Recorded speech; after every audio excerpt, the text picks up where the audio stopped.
وأصحابه وبارك وسلم. أما بعد فأعوذ بالله من الشيطان الرجيم. بسم الله الرحمن الرحيم. إن الشيطان لكم عدو فاتخذوه عدوا إنما يدعو حزبه ليكونوا من أصحاب السعير. وقال النبي صلى الله عليه وسلم: المرء مع من أحب، أو كما قال رسول الله صلى الله عليه وسلم. اللهم صل على سيدنا ونبينا وشفيعنا وحبيبنا ومولانا محمد صلى الله عليه وعلى آله وأصحابه وبارك وسلم. الحمد لله। মহান রব্বুল আলামিনের নিকট লাখো কোটি শুকরিয়া, যেই মহান রব্বুল আলামিন আজকে আপনাকে আমাকে সুস্থ রেখে এই দ্বীনি মজলিসে আসার এবং বসার তৌফিক দান করেছেন। সেই মহান রব্বুল আলামিনের দরবারে শুকরিয়া জ্ঞাপন করি আলহামদুলিল্লাহ। আল্লাহ পাক রব্বুল আলামিন যদি আমাকে তৌফিক দান করেন, তাহলে আমি যে আয়াত আপনাদের সামনে তেলাওয়াত করছি সেই আয়াত খানার উপর কিছু আলোচনা করব। আল্লাহ পাক রব্বুল আলামিন সূরা মাইদার মধ্যে বলেছেন, আল-ইয়াওমা আকমালতু লাকুম দীনাকুম ওয়া আতমামতু আলাইকুম নি'মাতি ওয়া রাদিতু লাকুমুল ইসলাম দীনা। বিদায় হজের ভাষণে রাসূল সাল্লাল্লাহু আলাইহি ওয়াসাল্লামের মাধ্যমে আল্লাহ তাআলা আমাদেরকে জানিয়ে দিলেন যে আমরা সকলেই যেই ধর্মের অনুসারী, যেই ইসলাম ধর্মের অনুসারী, সেই ইসলাম ধর্ম একটা পরিপূর্ণ ধর্ম। তো ইসলাম ধর্ম একটা পরিপূর্ণ ধর্ম। যে ব্যক্তি মুসলমান, আল্লাহর প্রতি বিশ্বাস রাখে, ওই ব্যক্তি কোরআনের প্রতি বিশ্বাস রাখে। কি কথা ঠিক কিনা? আর যে ব্যক্তি কোরআনের প্রতি বিশ্বাস রাখে, ওই ব্যক্তি এই আয়াতের প্রতি বিশ্বাস রাখে যে ইসলাম একটা পরিপূর্ণ ধর্ম। ঠিক কিনা? তো ইসলাম যদি একটা পরিপূর্ণ ধর্ম হয়, তাহলে এই ইসলাম ধর্মে কি আমাদেরকে বলে নাই যে আমাদের বন্ধু কে হবে, আমাদের শত্রু কে হবে? বলেন তো, আপনারা বলেন নাই? অবশ্যই বলেছে। আল্লাহ পাক রব্বুল আলামিন সূরা সাবার মধ্যে বলেছেন, ইন্না শাইতানা লাকুম আদুউন। হে দুনিয়ার মুসলমানরা শুনে রাখো, নিশ্চয়ই তোমাদের শত্রু হচ্ছে শয়তান। আমাদের শত্রু কে? শয়তান। ফাত্তাখিযুহু আদুওয়া, তোমরা শয়তানকে শত্রু হিসেবে গ্রহণ করো। তারপর আল্লাহ বলেন, ইন্নামা ইয়াদউ হিজবাহু লিয়াকুনু মিন আসহাবিস সাঈর। শয়তান এবং তার দলবল তোমাদেরকে জাহান্নামের আগুনের দিকে ডাকে। তো এই আয়াত থেকে আমরা সর্বপ্রথম যেটা বুঝতে পারলাম সেটা কি? সেটা হচ্ছে আমাদের মুসলিম উম্মার জন্য একটা বড় শয়তান রয়েছে, একটা শত্রু রয়েছে। সেই শত্রুর নাম কি? শয়তান। সেই শত্রুর নাম কি? শয়তান। আর আল্লাহ তাআলা এটাও জানিয়ে দিলেন যে শয়তান তোমাদের শত্রু। শুধু শয়তানই না, শয়তানের কিছু দলবল রয়েছে, তারাও তোমাদের শত্রু। অতএব শয়তানকে তোমরা শত্রু হিসেবে গ্রহণ করবে এবং শয়তানের যে সমস্ত দলবল রয়েছে, শয়তানের যে সমস্ত চেলাফেলা রয়েছে, তাদেরকেও তোমরা শত্রু হিসেবে গ্রহণ করবে। কি কথা ঠিক বুঝতে পারছি আমরা? শয়তান মানুষের চিরশত্রু। শয়তানের কাজ হলো মানুষদেরকে জাহান্নামের দিকে ডাকা।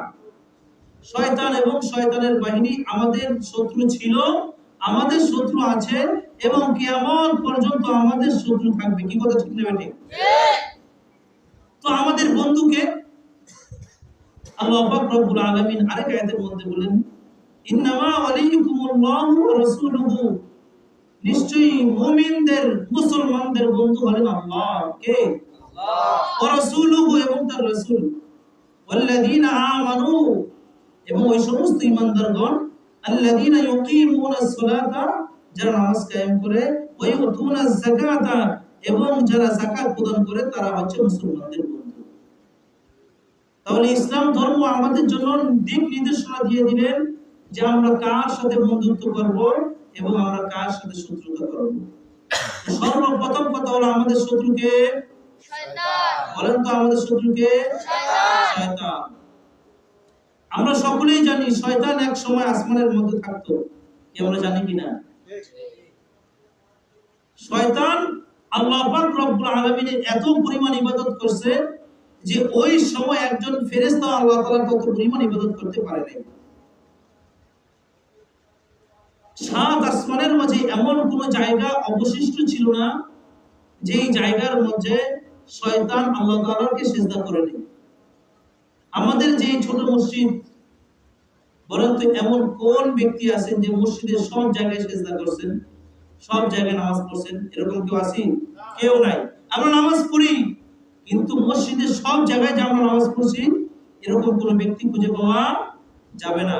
কিন্তু এই ইবলিস শয়তান সাত আসমানের মাঝে এমন কোন জায়গা অবশিষ্ট ছিল না যেই জায়গার মধ্যে ইবলিস আল্লাহকে সিজদা করেনি। এমনকি সাত আসমানের মাঝে ইবলিসের জন্য আলাদা আলাদা সাতটা নাম ছিল।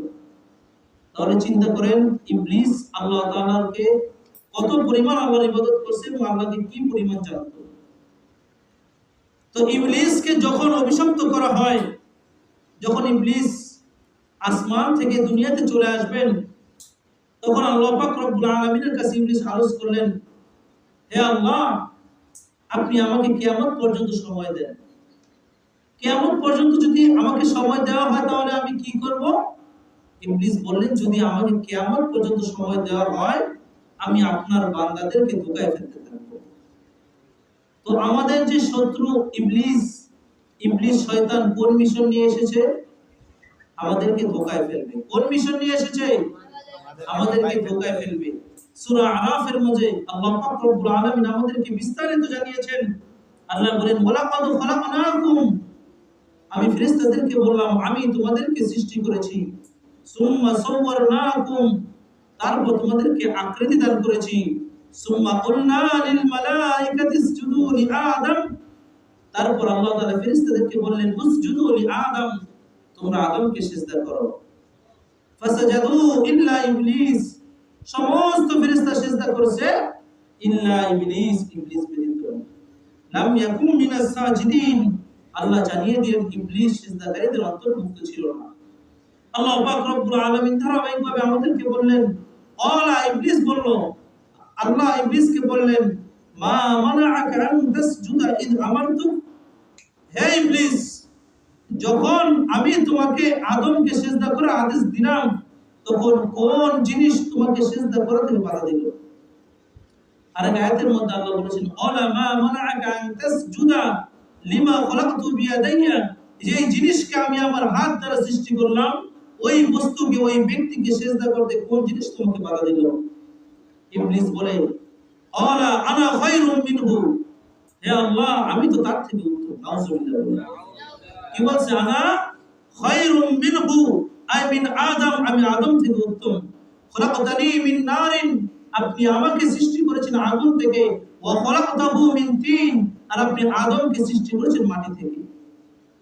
মুফাসসির ইকরাম বলেন, ইবলিস এই কথা বলে আল্লাহকে বুঝালেন যে আগুন দ্বারা আমাকে সৃষ্টি করেছেন, তার মানে হলো আস্তে আস্তে আমার মর্যাদা উপরের দিকে উঠবে। আর মাটি দ্বারা আদমকে সৃষ্টি করেছেন, এর অর্থ হলো আস্তে আস্তে আদমের মর্যাদা নিচে নামবে। অতএব মাটির দ্বারা যেই বস্তু সৃষ্টি হয়েছে, ওই বস্তু আগুনের দ্বারা যে বস্তু সৃষ্টি হয়েছে, ওই বস্তুকে চেষ্টা করবে, ওই বস্তুকে সিজদা করবে। এটা হবে না যে আগুনের দ্বারা যে বস্তুকে আপনি সৃষ্টি করেছেন ওই বস্তু মাটির দ্বারা যে বস্তুকে আপনি সৃষ্টি করেছেন সেটাকে সিজদা করবে। নাউযুবিল্লাহ। ইবলিস আল্লাহ তাআলার সাথে কথাবার্তা শুরু করে দিলেন, আল্লাহ তাআলাকে উত্তর দেওয়া শুরু করলেন। আল্লাহ পাক রব্বুল আলামিন ইবলিসকে বললেন, ফাহবিত মিনহা, আই মিনাল জান্নাতি, তুমি জান্নাত থেকে দুনিয়ায় নেমে যাও। ফামা ইয়াকুনু লাকা আন তাতাকাব্বারা ফিহা ফাখরুজ ইন্নাকা মিনাস সাগিরিন। তারপর ইবলিস বলেন, আনজিরনি ইলা ইয়াউমি ইউবআসুন, হে আল্লাহ, আপনি আমাকে সুযোগ দিন, ইলা ইয়াউমি ইউবআসুন, ওই দিন পর্যন্ত যেদিন কবর থেকে মানুষ উঠবে, অর্থাৎ কিয়ামতের আগ পর্যন্ত আপনি আমাকে অবকাশ দিন, আমার হায়াতকে কিয়ামতের আগ পর্যন্ত আপনি বৃদ্ধি করিয়ে দিন। তো ইবলিসের হায়াত কিয়ামতের আগ পর্যন্ত কে বৃদ্ধি করছেন? আল্লাহ। কে বৃদ্ধি করছেন? আল্লাহ। আল্লাহ পাক রব্বুল আলামিন পরের আয়াতে জানিয়ে দিলেন, আলা ইন্নাকা মিনাল মুনজারিন, নিশ্চয়ই তোমাকে তোমার হায়াতকে আমি বৃদ্ধি করে দিলাম। তো এইভাবে ইবলিসের হায়াতকে আল্লাহ পাক রব্বুল আলামিন কিয়ামত পর্যন্ত বৃদ্ধি করে দিয়েছেন। আর ইবলিস আল্লাহ তাআলার কাছে নিজের হায়াত বৃদ্ধি হওয়ার জন্য অনুরোধ করেছেন, এইজন্য যেন ইবলিস আমাদেরকে ধোঁকা দিতে পারে। কি কথা ঠিক কিনা? ইবলিস আমাদেরকে ধোঁকা দিতে পারে। ঠিক এরকম ভাবে সূরা বনী ইসরাঈলের মধ্যেও আল্লাহ পাক রব্বুল আলামিন আমাদেরকে বিস্তারিত জানিয়েছেন যে ইবলিসকে যখন আল্লাহ পাক রব্বুল আলামিন অভিযুক্ত করলেন, তখন ইবলিস বলেন, ওয়াইদ কুলনা লিল মালাইকাতি ইসজুদু লিআদম ফাসাজাদু ইল্লা ইবলিস। আল্লাহ পাক রব্বুল আলামিন বলেন, আমি ফেরেশতাদেরকে বললাম উসজুদু লিআদম, তোমরা আদমকে সিজদা করো। ফাসাজাদু ইল্লা ইবলিস, সকলেই সিজদা করছে একমাত্র ইবলিস ব্যতীত। ইবলিস সিজদা করে নাই। আল্লাহ বলেন, ওলা ইবলিস বলল, আসজুদু লিমান খলাকতা তিনা, আমি কি এমন ব্যক্তিকে সিজদা করব যাকে আপনি সৃষ্টি করেছেন মাটি থেকে? আল্লাহ তাআলার আদেশকে অমান্য করলো। ওলা আরাইতাকা হাদাল্লাযী কাররামতা আলাইয়া লাইন আখরতনি ইলা ইয়াউমিল কিয়ামাতি লা আহতানিকান্না যুররিয়াতাহু ইল্লা কলিলা। ইবলিস আল্লাহর কাছে বললেন, লাইন আখরতনি, যদি আপনি আমার হায়াতকে বিলম্বিত করেন, ইলা ইয়াউমিল কিয়ামাতি, কিয়ামত পর্যন্ত, লা আহতানিকান্না যুররিয়াতাহু ইল্লা কলিলা, তাহলে আপনার এই বান্দাদের মধ্য থেকে অল্প কিছু সব বান্দা ব্যতীত অন্য সমস্ত বান্দার নাকের মধ্যে আমি রশি পরাবো। আমরা গরুর নাকের মধ্যে রশি পরাই না? বলেন তো, গরুর নাকের মধ্যে রশি পরাই না কেন? যেন গরু আমাদের কন্ট্রোলের মধ্যে থাকে, আমরা যেদিকে টানি ওই দিকে যাই। তো ইবলিস আল্লাহ তাআলার কাছে হায়াতকে বৃদ্ধি করার অনুরোধ করলেন, কেন? যেন ইবলিস আমাদেরকে তার মন মতো চালাইতে পারেন। এখন আমাদের সকলের জন্য ভাবার বিষয় যে ইবলিস আমাদের মধ্যে কাকে কাকে ধোঁকা দিতে পারছে। আমাদের মধ্যে এমন কে কে আছে যার নাকের মাঝে ইবলিস রশি পরাইতে পারছে, আর এমন কে কে আছেন যাদের নাকের মাঝে ইবলিস এখন পর্যন্ত রশি পরাইতে পারেনি। যাদের নাকের মধ্যে ইবলিস রশি পরাইতে পারছে তাদের ব্যাপারে ইবলিস সফল হয়ে গেছে। আল্লাহ তাআলা ইবলিসকে জানিয়ে দিলেন, ক্বালা ইযহাব, চলে যাও, জান্নাত থেকে চলে যাও। ফামান তাবিআকা মিনহুম ফাইন্না জাহান্নামা জাযাউকুম জাযাআন মাগফুরা, যারা তোমার অনুসরণ করবে তাদেরকে আমি জাহান্নামে দিব, আর এটাই হবে তাদের পরিপূর্ণ প্রতিদান। তো যারা ইবলিসের অনুসরণ করবে তাদের ঠিকানা কোথায় হবে? জাহান্নাম। তাদের ঠিকানা কোথায় হবে? জাহান্নাম। তারপরে আয়াতের মধ্যে আল্লাহ বলেন, ওয়াস্তাফজিজ মান ইসতাতা'তা মিনহুম বিসাউতিকা, তুমি তোমার আওয়াজের দ্বারা, তোমার ডাকের দ্বারা মানুষদেরকে ডাকতে থাকো তোমার দলে। ওয়াজলিব আলাইহিম বিখাইলিকা ওয়া রাজলিকা, এবং তোমার পদাতিক বাহিনী এবং তোমার অশ্বারোহী বাহিনী দ্বারা মানুষের উপর তোমার শক্তিকে প্রয়োগ করতে থাকো। ওয়াশারিকহুম ফিল আমওয়ালি ওয়াল আওলাদি ওয়াইদহুম, এবং মানুষের সম্পদের মাঝে, মানুষের সন্তানাদির মাঝে তুমি শরীক হতে থাকো। ওয়াইদহুম, এবং তাদেরকে তুমি মিথ্যা প্রতিশ্রুতি দিতে থাকো। ওয়ামা ইয়াইদুহুমুশ শাইতানু ইল্লা গুরুরা, শয়তানের ওয়াদা ধোঁকা ব্যতীত অন্য কিছুই নয়। ইন্না ইবাদি লাইসা লাকা আলাইহিম সুলতান ওয়া কাফা বিরাব্বিকা ওয়াকিলা। তো ইবলিসকে যখন আল্লাহ পাক রব্বুল আলামিন অভিশপ্ত করলেন, ইবলিস অভিশপ্ত হওয়ার পরে সর্বপ্রথম আল্লাহ তাআলার কাছে আবেদন করলেন, হে আল্লাহ, আপনি আমার হায়াতকে কিয়ামত পর্যন্ত বৃদ্ধি করে দেন। তো আল্লাহ পাক রব্বুল আলামিন ইবলিসের এই আবেদনকে কবুল করে নিলেন এবং তার হায়াতকে কিয়ামত পর্যন্ত বৃদ্ধি করে দিলেন। আমরা বুঝতে যতটুকু। তো সর্বপ্রথম আল্লাহ তাআলা আমাদেরকে জানিয়ে দিলেন আমাদের একটা শত্রু আছে দুনিয়ার মধ্যে, সেই শত্রুর নাম কি? শয়তান। সেই শত্রুর নাম কি? শয়তান। তারপর এই শয়তানের আলোচনার মধ্যে আল্লাহ তাআলা বললেন, ওয়াজলিব আলাইহিম বিখাইলিকা ওয়া রাজলিকা। আল্লাহ তাআলা আমাদেরকে জানিয়ে দিলেন শয়তানের দুইটা দল আছে। দুইটা দল, একটা হচ্ছে পদাতিক বাহিনী, একটা হচ্ছে অশ্বারোহী বাহিনী। অশ্বারোহী বাহিনী বলা হয়, ইসলামের প্রাথমিক যুগে আমরা দেখতে পেয়েছি, ইতিহাস আমরা পড়লে আমরা জানতে পারি যে ইসলামের প্রাথমিক যুগে যে সমস্ত যুদ্ধ হয়েছে সেই সমস্ত যুদ্ধের মধ্যে দুইটা দল ছিল। একটা দল ঘোড়ার মধ্যে আরোহণ করে যুদ্ধ করত, আর একটা দল পায়ে হেঁটে যুদ্ধে যেত। তো যে সমস্ত লোকেরা ঘোড়ার মধ্যে চড়ে যুদ্ধে যেত তাদেরকে বলা হতো অশ্বারোহী বাহিনী, আর যারা পায়ে হেঁটে যুদ্ধে যেত তাদেরকে বলা হতো পদাতিক বাহিনী। রাইসুল মুফাসসিরিন আব্দুল্লাহ ইবনে আব্বাস রাদিয়াল্লাহু তাআলা আনহু বলেন, যারা মুসলমানদের বিরুদ্ধে কাফেরের পক্ষে লড়াই করে তারা হলো শয়তানের বাহিনী। শয়তানের বাহিনী কারা? যারা মুসলমানদের বিপক্ষে, কাফেরের পক্ষ হয়ে মুসলমানদের বিপক্ষে অস্ত্র ধরে তারা হলো শয়তানের বাহিনী। বর্তমানে ফরিদপুরে আমাদের মুসলমান ভাইদেরকে যারা মারতেছে, শুনে রাখেন তারা স্পষ্ট শয়তানের বাহিনী, স্পষ্ট শয়তানের বাহিনী তারা। শয়তান যদি তাদেরকে চাবি না বসাইতো তাহলে মুসলমানদের দেশে, মুসলমানদের শরীরে মুসলমানদেরকে হত্যা করার সাহস তারা পেত না। রাইসুল মুফাসসিরিন আব্দুল্লাহ ইবনে আব্বাস রাদিয়াল্লাহু তাআলা আনহু বলেন, যে সমস্ত লোকেরা পাপের দিকে দৌড়ে দৌড়ে অগ্রসর হয়, দ্রুতগামিতার সাথে অগ্রসর হয়, তারা হলো শয়তানের অশ্বারোহী বাহিনী। আর যারা পাপের দিকে আস্তে আস্তে অগ্রসর হয় তারা হলো শয়তানের পদাতিক বাহিনী। তো শয়তানের দুইটা দল আমরা জানতে পারলাম।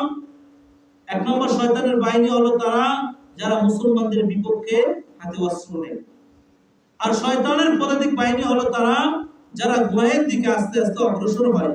আর শয়তানের অশ্বারোহী বাহিনী হলো তারা যারা গুনাহের দিকে দ্রুতগামীতে অগ্রসর হয়। আল্লাহ পাক রব্বুল আলামিন আমাদেরকে জানিয়ে দিলেন, ইন্নামা ইয়াদউ হিজবাহু লিয়াকুনু মিন আসহাবিস সাঈর। শয়তান এবং তার দলবল তোমাদেরকে ডাকে যেন তারা তোমাদেরকে আসহাবিস সাঈরের অন্তর্ভুক্ত করতে পারে, জাহান্নামের আগুনের, জাহান্নামের অন্তর্ভুক্ত করতে পারে।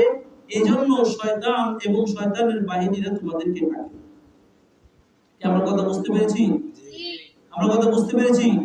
শয়তান এবং শয়তানের বাহিনীরা আমাদের, কথা বলেন, আমাদের শত্রু। তাদের সাথে বন্ধুত্ব করা যাবে না, যাবে না।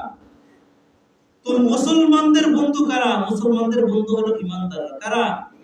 ঈমানদাররা। এখন জমিনের মধ্যে যারা কাফের আছে, কাফের বুঝেন?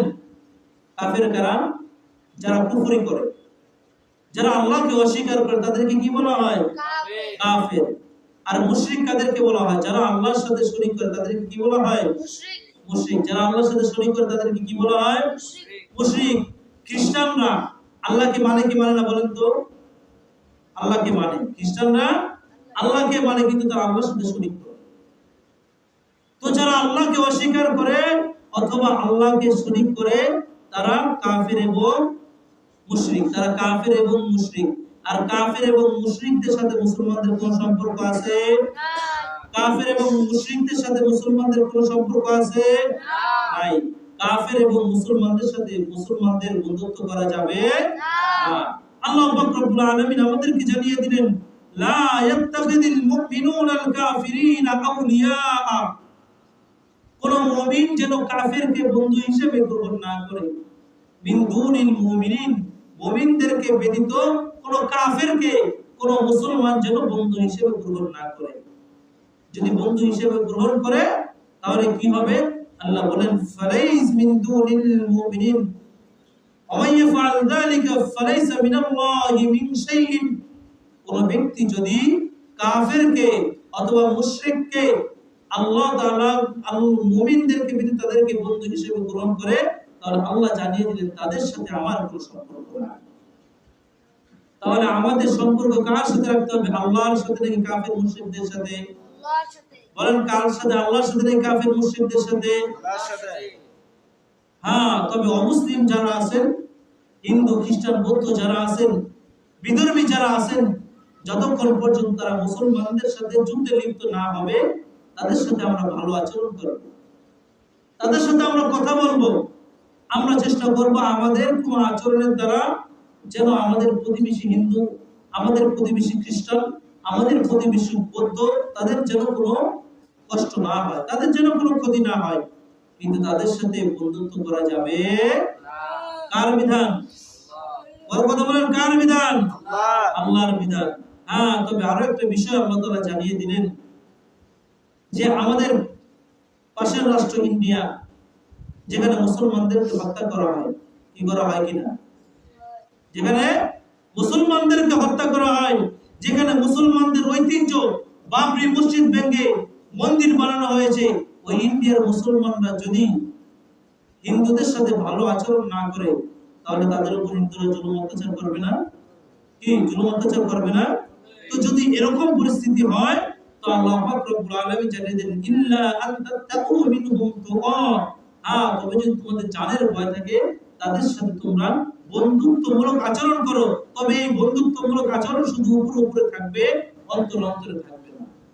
অন্তরে অন্তরে মুসলমানের সম্পর্ক থাকবে মুসলমানের সাথে। কি বলেন কথা ঠিক না বেঠিক?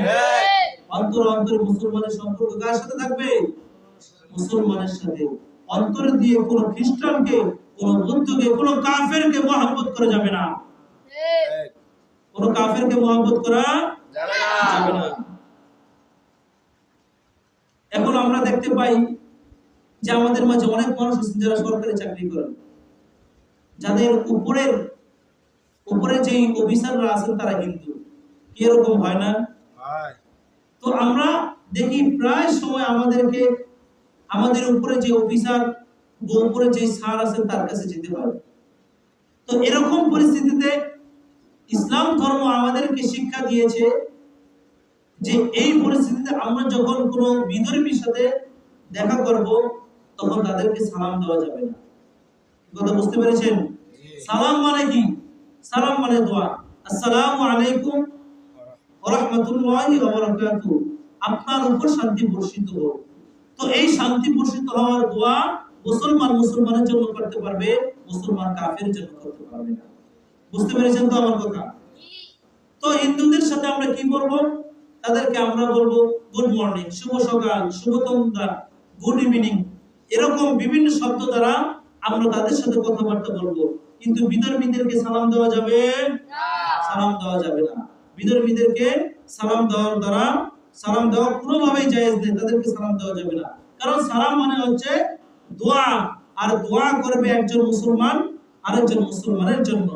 তবে যদি কোনো অবস্থায় বিধর্মীরা আপনাদেরকে সালাম দিয়ে দেয়, কোন হিন্দু বা কোন খ্রিস্টান আপনাকে বললো আসসালামু আলাইকুম ওয়া রাহমাতুল্লাহি ওয়া বারাকাতুহু, বা যেটাই বলুক এর প্রতি উত্তরে আপনি বলবেন ওয়া আলাইকুম। কি বলবেন? ওয়া আলাইকুম, তার বেশি বলা যাবে না। তো আবার আমরা অনেক সময় দেখতে পাই, যেহেতু আমাদের পাশে হিন্দু রয়েছে, আমরা অনেক সময় দেখতে পাই যারা আমাদের সমাজের বড় বড় ব্যক্তিবর্গ রয়েছে, তাদেরকে হিন্দুদের বিভিন্ন মজলিসের মধ্যে যেতে হয়। কি যাওয়া লাগে না? এখন হিন্দুদের কোন কোন মজলিসে আমরা মুসলমানরা যেতে পারবো? বিচারের মজলিস হয় না? বিচারের মজলিসে একজন মুসলমান হিন্দুদের বিচার করাই দিতে পারবে। তবে যদি ওই মজলিসের মাঝে কোনো কুফরি কাজ অথবা কোনো শিরকি কাজ হতে থাকে, তাহলে ওই মুসলমানের জন্য ওই মজলিসে বসে থাকা হারাম। ওই মুসলমানের জন্য ওই মজলিসে বসে থাকা হারাম। হিন্দুদের মজলিসে যেতে পারবে শরীয়ত যতটুকু অনুমতি দেয়। কোন একটা বিচারের জন্য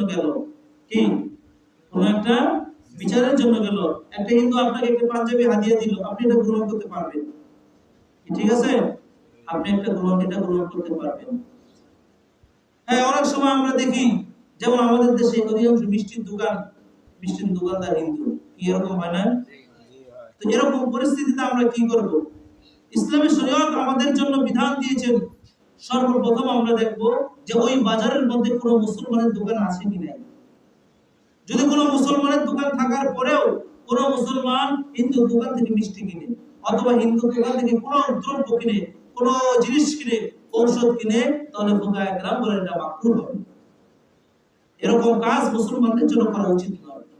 আর কোনো মুসলমান যদি এই নিয়তে মুসলমানের দোকান থেকে ক্রয় করে যে আমার একটা টাকা কেউ যদি পায় আমার মুসলমান ভাই পায়, এরকম নিয়ত যদি কোনো মুসলমান করে, তাহলে ফুকায়ে কেরাম বলেন এই নিয়তের কারণে ওই মুসলমানকে সওয়াব দেওয়া হবে। এবং কেনাকাটার কারণে তো তাকে সওয়াব দেওয়া হবেই, এই নিয়তের কারণে তাকে সওয়াব দেওয়া হবে। তবে আমরা অনেক সময় দেখি হিন্দুদের হোটেল থাকে না? মাসবুহা যে সমস্ত বিষয় রয়েছে, মানে যে সমস্ত প্রাণী জবাই করে খাওয়া হয়, যেমন হাঁস, মুরগি, গরু, ছাগল, হিন্দুদের দোকান থেকে জবাই করা জিনিস খাওয়া যাবে না, সম্পূর্ণ হারাম। কেন? আল্লাহ পাক রব্বুল আলামিন আমাদেরকে আগে জানিয়ে দিয়েছেন, ওয়ালা তাকুলু মিম্মা লাম ইউযকার ইসমুল্লাহি আলাইহি, তোমরা ওই বস্তু খেও না, ওই সমস্ত পশুর বস্তু খেও না, মিম্মা লাম ইউযকার ইসমুল্লাহি আলাইহি, যেটাকে জবাই করার সময় আমি আল্লাহর নাম নেওয়া হয় নাই। তাহলে আল্লাহর নাম ছাড়া যদি কোনো প্রাণীকে জবাই করা হয়, সেই প্রাণী খাওয়া যাবে না, সেই প্রাণী খাওয়া যাবে না।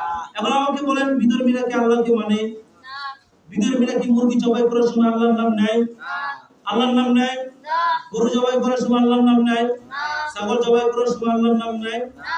যদি আল্লাহর নাম না নিয়ে থাকে, তাহলে ওই সমস্ত ব্যক্তিদের হাতের দ্বারা জবাই কিন্তু ওই বস্তু খাওয়া মুসলমানদের জন্য হারাম, মুসলমানদের জন্য হারাম।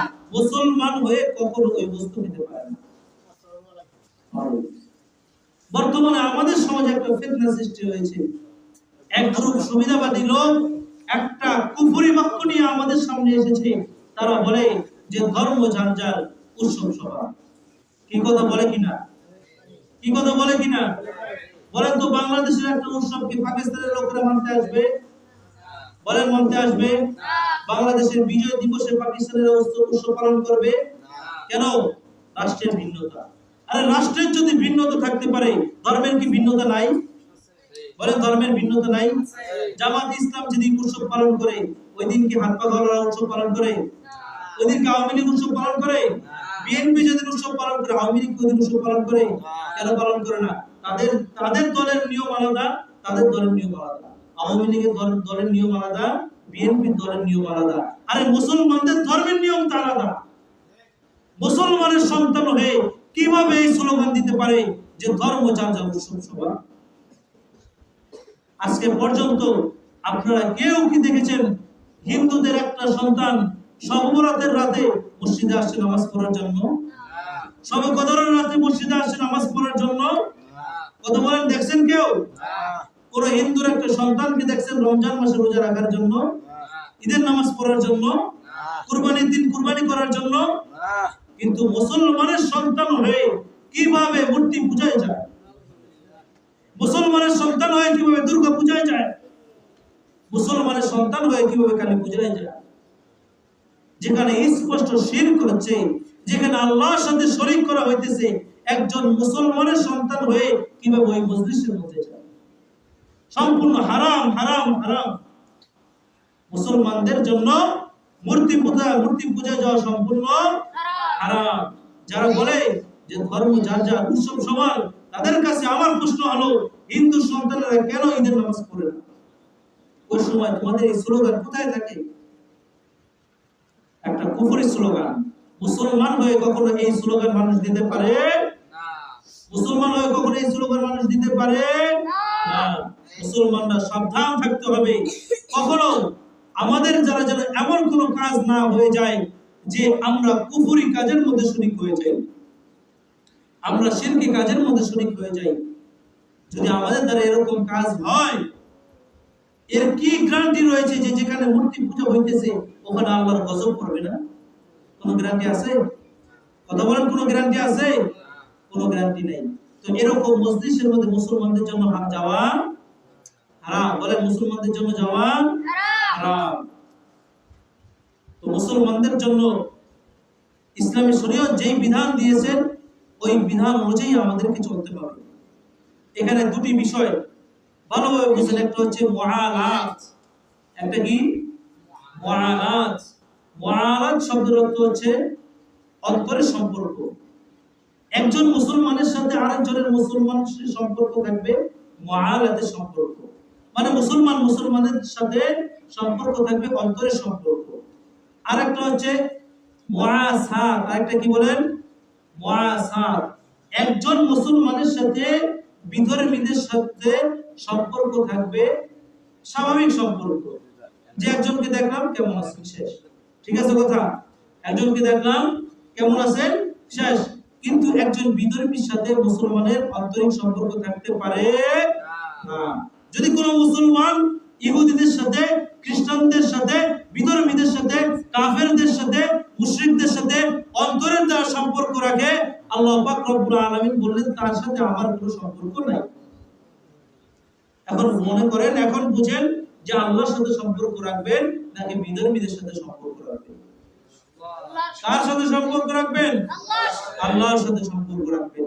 এখন আমাদের জন্য আরো একটি বিষয় জানা দরকার যে হিন্দুদের পূজায় টাকা দেওয়া যাবে কিনা। খ্রিস্টানদের একটা অনুষ্ঠান, সেটার মধ্যে ধর্মীয় অনুষ্ঠানে টাকা দেওয়া যাবে কিনা। বৌদ্ধদের ধর্মীয় অনুষ্ঠানে টাকা দেওয়া যাবে কিনা? বলেন তো যাবে কিনা? কেন যাবে না এটা আগে বুঝুন। যে আমরা যখন হিন্দুদের পূজা করার জন্য টাকা দিব, পূজার অনুষ্ঠানের জন্য টাকা দিব, ওই পূজার মধ্যে কি হয় বলেন? মূর্তিকে পূজা করা হয়, মূর্তিকে সিজদা করা হয়, মূর্তিকে মানা হয়। তো আল্লাহ পাক রব্বুল আলামিন আমাদেরকে কাকে মানতে বলছেন? কাকে মানতে বলছেন? আল্লাহকে। যখন এই জমিন আল্লাহ সৃষ্টি করলেন, এই আসমান আল্লাহ সৃষ্টি করলেন, এই আমাদের সকল মানুষকে আল্লাহ সৃষ্টি করলেন, আমাদেরকে সুস্থ রাখলেন, আমাদেরকে সম্পদ দিলেন, সেই আল্লাহকে আমরা না মেনে যখন আমরা আল্লাহর সাথে শরীক করে অন্য কাউকে মানবো, তখন আল্লাহ খুশি হবে নাকি বেজার হবে? আর আল্লাহ যদি রাগান্বিত হন, আর রাগান্বিত হয়ে ওই মজলিসের মাঝে আল্লাহর একটা গজব দিতে পারেন কিনা? পারেন কিনা? পারেন। তো ওই মজলিসে আমাদের জন্য যাওয়া যাবে না, এবং ওই মজলিস হওয়ার জন্য টাকা দেওয়া যাবে না। কেন? আল্লাহ পাক রব্বুল আলামিন কোরআনের মধ্যে আমাদেরকে জানিয়ে দিয়েছেন, ওয়া তাআওয়ানু আলাল বিররি ওয়াত তাকওয়া ওয়া লা তাআওয়ানু আলাল ইসমি ওয়াল উদওয়ান। তোমরা একে অপরকে সাহায্য করো আলাল বিররি ওয়াত তাকওয়া, নেক কাজের ক্ষেত্রে, ওয়াত তাকওয়া এবং খোদা বিরোধের ক্ষেত্রে, ওয়া লা তাআওয়ানু আলাল ইসমি ওয়াল উদওয়ান এবং তোমরা গুনাহের ক্ষেত্রে, ওয়াল উদওয়ান এবং সীমা লঙ্ঘনের ক্ষেত্রে একে অপরকে সাহায্য করিও না। সূরা মাইদার প্রথম আয়াত। তো মুসলমানরা কি কোরআনের প্রতি বিশ্বাস রাখে কি রাখে না? আমরা কি কোরআনের প্রতি বিশ্বাস রাখি কি রাখি না? যদি আমরা কোরআনের প্রতি বিশ্বাস রাখি, তো কোরআন আমাদেরকে বলতেছেন, আল্লাহ তাআলা আমাদেরকে বলতেছেন যে কুফরি কাজে, শিরকি কাজে আমরা যেন সাহায্য না করি। তো এই সমস্ত কুফরি কাজে অথবা শিরকি কাজে কি আমরা সাহায্য করতে পারবো? তার কথা বলেন, পারবো? সম্পূর্ণ হারাম, সম্পূর্ণ হারাম। যদি কোনো ব্যক্তি এরকম কাজ করে, তাহলে কিয়ামতের দিন ওই সমস্ত হিন্দুর সাথে, ওই সমস্ত বিধর্মীদের সাথে তার হাসর নাসর হবে। নাউজুবিল্লাহ। কিয়ামতের দিন ওই সমস্ত বিধর্মীদের সাথে তার হাসর নাসর হবে। আচ্ছা হুজুর, আমি একটা কথা বলি, হিন্দু যদি আমাদের ধর্মের টাকা দেয় না দেওয়া? হ্যাঁ, দেওয়া যাবে, দেওয়া যাবে যদি সে এটাকে সওয়াবের কাজ হিসেবে মনে করে দেয়। হ্যাঁ হ্যাঁ, হিন্দুদের মেয়ের বিবাহ দিতে পারবেন, হ্যাঁ দিতে পারবেন, কিন্তু ধর্মীয় কাজে দেওয়া যাবে না। বুঝছেন কথা? ধর্মীয় কাজ ব্যতীত তাদের পারিবারিক যে সমস্ত কাজ আছে, ওই সমস্ত কাজের মধ্যে দিতে পারবেন।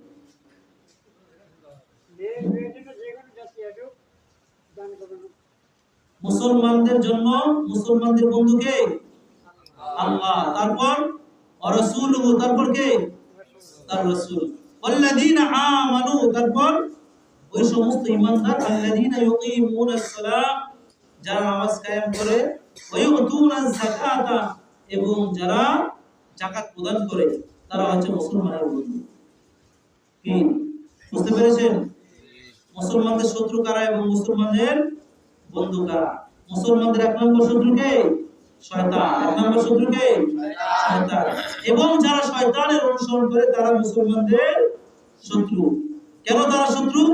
কারণ ইন্নামা ইয়াদউ হিজবাহু লিয়াকুনু মিন আসহাবিস সাঈদ, কারণ তারা মুসলমানদেরকে, ঈমানদারদেরকে তাদের ঈমান নষ্ট করে তাদেরকে জাহান্নামের আযাবের দিকে ডাকে।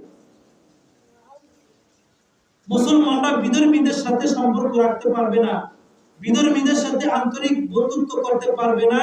তার আরো একটা কারণ হলো, হাদিসের মধ্যে রাসূল সাল্লাল্লাহু আলাইহি ওয়াসাল্লাম বলেছেন, আল মারউ মা মান আহাব্বা, ব্যক্তি যার সাথে সম্পর্ক রাখবে কিয়ামতের দিন সে ওই ব্যক্তির সাথেই থাকবে।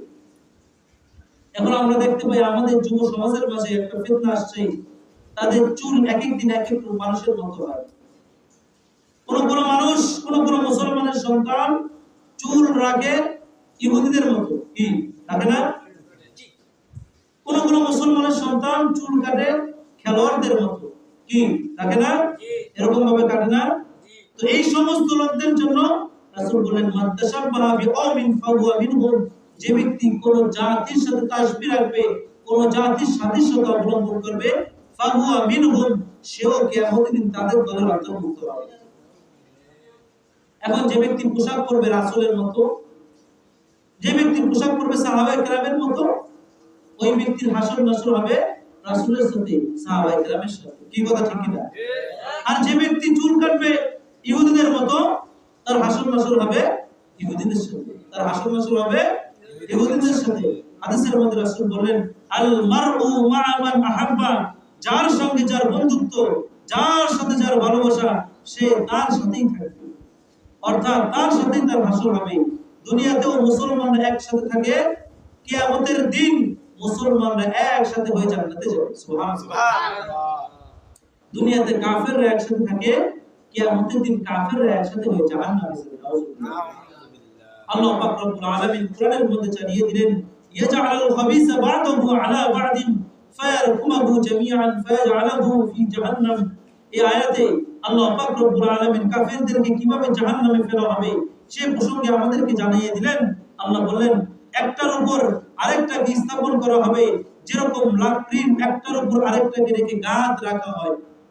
লাকড়ি আমরা সাজিয়ে রাখি না একটার উপর আরেকটাকে, লাকড়ি একটার উপর আরেকটাকে যেভাবে সাজিয়ে রাখা হয়, কাফেরদের একটার উপর আরেকটাকে এভাবে সাজিয়ে রাখা হবে।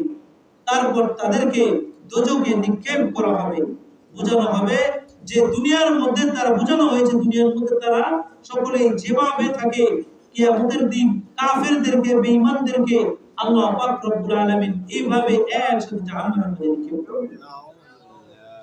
হ্যাঁ, তবে যে সমস্ত মানুষ রাসূলকে মহব্বত করবে, যাদের অন্তরের মাঝে রাসূলের মহব্বত থাকবে, যাদের অন্তরের মাঝে সাহাবায়ে কেরামের মহব্বত থাকবে, যাদের অন্তরের মাঝে ওলিদের মহব্বত থাকবে, উলামায়ে কেরামের মহব্বত থাকবে, এই হাদিস থেকে আমরা জানতে পারি ওই সমস্ত লোকদের হাসর নাসর হবে উলামায়ে কেরামের সাথে, নবীদের সাথে, সাহাবায়ে কেরামের সাথে, কুতুবদের সাথে এবং তাবেঈনদের সাথে। সুবহানাল্লাহ। তবে দুনিয়াতে আমরা যাদেরকে ভালোবাসবো, যাদেরকে অনুসরণ করব, কিয়ামতের দিন আমাদের হাসর নাসর তাদের সাথেই হবে।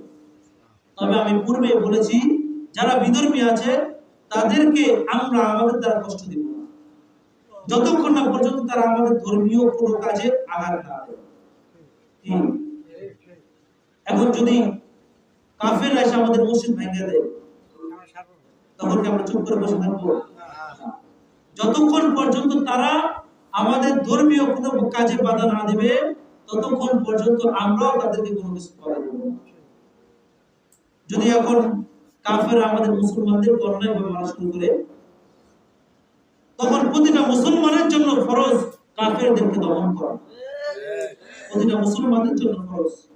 আল মুসলিম আখুল মুসলিম, এক মুসলমান অপর মুসলমানের ভাই। হাদিসের মধ্যে রাসূল বলেছেন তোমাদের উপর হারাম করা হয়েছে এক মুসলমানের জন্য আরেক মুসলমানের রক্ত এবং তার সম্পদ এবং তার মালকে হারাম করা হয়েছে। এক মুসলমান অপর মুসলমান ভাই, তোমার ভাইকে কেউ মারলে যেমন ভাবে তুমি আঘাত করবে, যেমন ভাবে তুমি প্রতিহত করবে, তোমার কোন মুসলমানকে কোন বেঈমান কোন কাফের যদি মারে তেমন ভাবে তোমাকে প্রতিহত করতে হবে। কিন্তু আমরা আজকে আমাদের মুসলমান ভাইদেরকে হত্যা করা হয়, আমরা চুপ করে বসে থাকি। আজকে ফিলিস্তিনে মুসলমানদেরকে হত্যা করা হয়, আমরা চুপ করে বসে থাকি। এমনকি আমাদের মধ্যে অনেক মুসলমান রয়েছে যারা ইসরায়েলি পণ্যগুলোকে বয়কট করে না,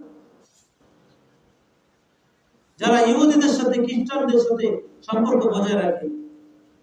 মুসলমানদের জন্য কখনো এটা উচিত নয়, মুসলমানদের জন্য কখনো এটা উচিত নয়। ইসলাম শান্তির ধর্ম, ইসলাম আমাদেরকে শান্তি শিক্ষা দেয়, ইসলাম আমাদেরকে সার্বভৌমত্ব শিক্ষা দেয়, ইসলাম আমাদেরকে সুন্দর সুন্দর শিক্ষা দেয়। ইসলামের বিধান হলো, দেখেন ইসলাম কতটা শান্তিপূর্ণ ধর্ম। আল্লাহ পাক রব্বুল আলামিন কোরআনের মধ্যে আমাদেরকে জানিয়ে দিয়েছেন, ওয়ালা তাসুবুল্লাযীনা ইয়াদউনা মিন দুনিল্লাহ, আল্লাহ ব্যতীত বিধর্মীরা যাদেরকে ডাকে, যাদের ইবাদত করে, লা তাসুব্বু, তাদেরকে তোমরা গালি দিও না। কি কথা বুঝতে পেরেছেন? তো ইসলাম ধর্ম আমাদেরকে জানিয়ে দিলেন যে দুর্গাকে আমরা গালি দিব না, কালীকে আমরা গালি দিব না। এমন ভাবে খ্রিস্টানরা যে সমস্ত ইবাদত করে, বৌদ্ধরা যে সমস্ত ইবাদত করে, ওই সমস্ত ইবাদত তাদের ইবাদত তাদের কাছে, তাদের কোনো দেবতাকে আমরা গালি দিব না। কেন গালি দিব না? আল্লাহ জানিয়ে দিলেন, ফায়াসুবুল্লাহ আদওয়ান বিগাইরি ইলম, যদি তোমরা তাদের দেবতাকে গালি দাও তাহলে তারা ইলম ছাড়া, জ্ঞান ছাড়া আমি আল্লাহকে গালি দিয়ে বসবো। তখন কি এটা ভালো হবে? কথা বলেন, ভালো হবে? ভালো হবে না। আল্লাহ তাআলা আমাদেরকে জানিয়ে দিলেন যে আমাকে যখন গালি দিবে তখন এই গালির কারণ তুমি হইও না। হাদিসের মধ্যে রাসূল বলেছেন, মিনাল কাবাইর, কবিরা গুনার মধ্যে থেকে একটা হচ্ছে শাতমুর রাজুলি ওয়ালিদাইহি, কোন ব্যক্তি তার বাবা মাকে গালি দেয়, কোন ব্যক্তি তার বাবা মাকে গালি দেয়। ক্বালু ইয়া রাসূলুল্লাহ, সাহাবায়ে জিজ্ঞেস করলেন আল্লাহর হাবিব, হাল ইয়াশতিমুর রাজুলু ওয়ালিদাইহি, কোন মানুষ কি তার বাবা মাকে গালি দিতে পারে? বলেন তো, কেউ কি তার বাবা মাকে গালি দিতে পারে? তো সাহাবায়ে কেরাম এরকম আশ্চর্য হয়ে গেছেন, আল্লাহর হাবিব আপনি বলেন কবিরা গুনার মধ্যে একটা কবিরা গুনাহ হলো কোন মানুষ তার বাবা মাকে গালি দেয়। এখন কোন ব্যক্তি বা কোন মানুষ কি তার বাবা মাকে গালি দিতে পারে? রাসূল বলেন, নাম, হ্যাঁ গালি দিতে পারে। কিভাবে গালি দেয়? ইয়াসুব্বু আবার রাজুলি ফায়াসুব্বু আবাহু ওয়া ইয়াসুব্বু উম্মাহু ফায়াসুব্বু উম্মাহু, কোন ব্যক্তি যদি অপর কোন মুসলমানের ভাইয়ের বাবাকে গালি দেয়, কেমন যেন সে নিজের বাবাকে গালি দিল। কোন ব্যক্তি যদি অপর কোন ভাইয়ের মাকে গালি দেয়, কেমন যেন সে নিজের মাকে গালি দিল। কি কথা বুঝেন নাই? যেমন একজন বলল তুই অমুকের বাচ্চা, তো এর উত্তরে যাকে গালি দিচ্ছে সে কি চুপ করে বসে থাকবে? বলেন, সে কি চুপ করে বসে থাকবে? সেও বলবে তুই অমুকের বাচ্চা। তো কি হইলো, যখন এই ব্যক্তি ওই ব্যক্তিকে গালি দিছে, ওই ব্যক্তিও তার মা বাবাকে গালি দিছে। তো এই জন্য রাসূল বলেছেন যে কবিরা গুনার মধ্যে একটা হলো যে তুমি অপর ব্যক্তির মা বাবাকে গালি দিবে এবং সে তোমার মা বাবাকে গালি দিবে। আর আল্লাহ তাআলা আমাদেরকে জানিয়ে দিলেন যে তোমরা বিধর্মীরা যাদের ইবাদত করে তাদেরকে গালিগালাজ করিও না।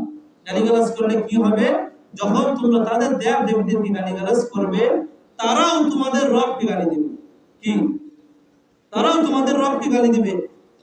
আর যখন তারা তোমাদের রবকে গালি দিবে, তখন এটা তোমাদের কাছে ভালো মনে হবে না। তো এই জন্য ইসলাম আমাদেরকে শিক্ষা দেয় আমরা বিধর্মীদের দেবতাদেরকে গালি দিব না। হ্যাঁ, তবে বিধর্মীদের সাথে আন্তরিক সম্পর্ক রাখা যাবে না। কেন?